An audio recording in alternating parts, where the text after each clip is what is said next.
All right, let's dive into something a little different today. We're going to break down a pretty unique piece of source material.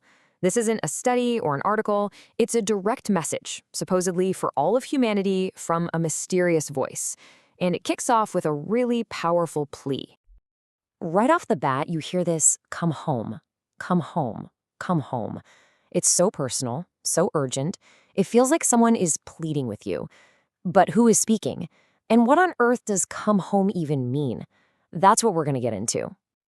So, to really get what this come home message is all about, we have to look at the speaker's main point, their big complaint, which is that humanity has just totally lost its way.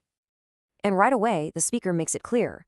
Home isn't some place you can find on a map. No, it's a feeling. It's about being connected, being aware. And they contrast that with this really vivid image of modern life, this freezing rain. It's like we're all out in the cold, totally disconnected from the warmth of who we really are. And they give a perfect example of this disconnect, when we can all, relate to our phones. The message points out that we're so wrapped up in what's on our screens that we completely forget what's literally right under our feet.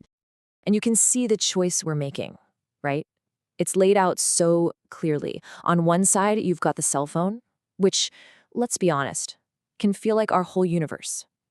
But on the other side is, well, everything else. Our true selves, this connection to a mother, something sacred that we're just ignoring. And the speaker says, hey, I'm not judging. I'm just telling you what I see. And this is where we find out who's talking. The voice calls itself a mother, suggesting this deep, fundamental relationship with us. Maybe it's Mother Earth, right? And it points to indigenous peoples as the ones who've actually held on to that sacred connection, the ones so many of us have lost.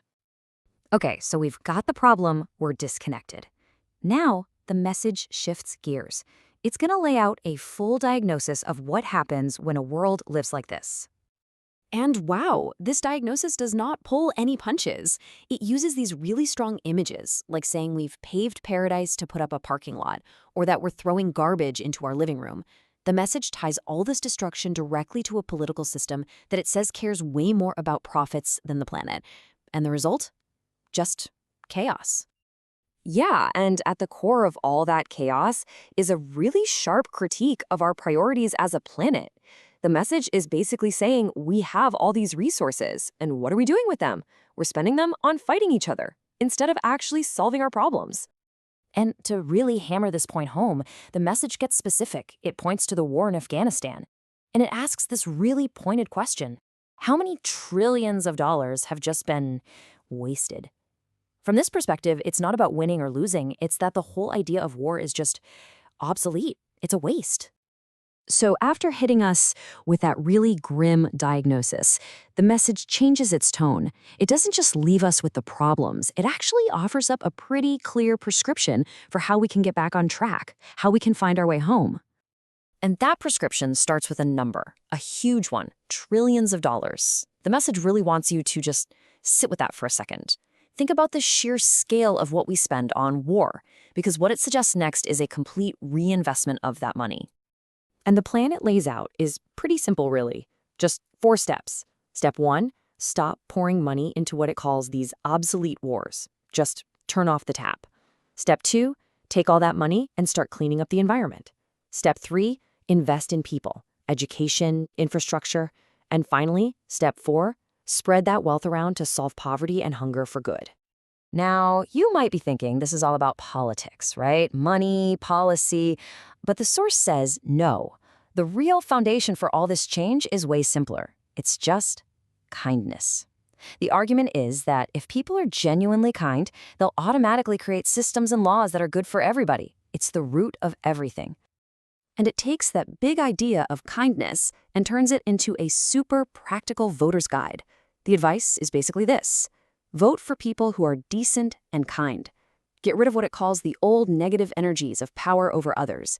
And a big one, vote out any politician who even thinks about starting another war. So this all leads us to the final and maybe the toughest challenge in the whole message. It's the idea that underpins everything else we've talked about. The call for humanity to just grow up. And wow, this next line might be the most shocking one in the entire message. The speaker just lays it out there, totally blunt. Humanity's collective maturity level is less than a kindergarten. And to back up that pretty big insult, the message draws this amazing comparison. Think about a playground, right? A couple of kids have a fight. Maybe one hits the other. What happens? There's a timeout. They figure it out and they go back to playing. Now, look at our halls of power. What happens there? Angry, polarized bickering, nothing gets solved, and the chaos just continues. The punchline? The kindergartners are actually the more mature ones here.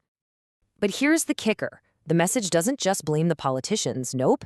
It turns the mirror right back at us. It says our leaders are just a reflection of where we are, our state of awareness. After all, we're the ones who voted them in. And that's how it ends, with this final, powerful plea. After laying out the problem, the diagnosis, the solution, it all comes back to you. The power is in your hands. It says that every single one of us is holding a critical piece of the puzzle. And that's where the message leaves us. It's not really an ending, is it? It's a question aimed right at you. It forces you to ask yourself, what is my role in all this? What's my level of awareness? Am I being kind? It's a huge thought to chew on. Thanks for digging into this one with us.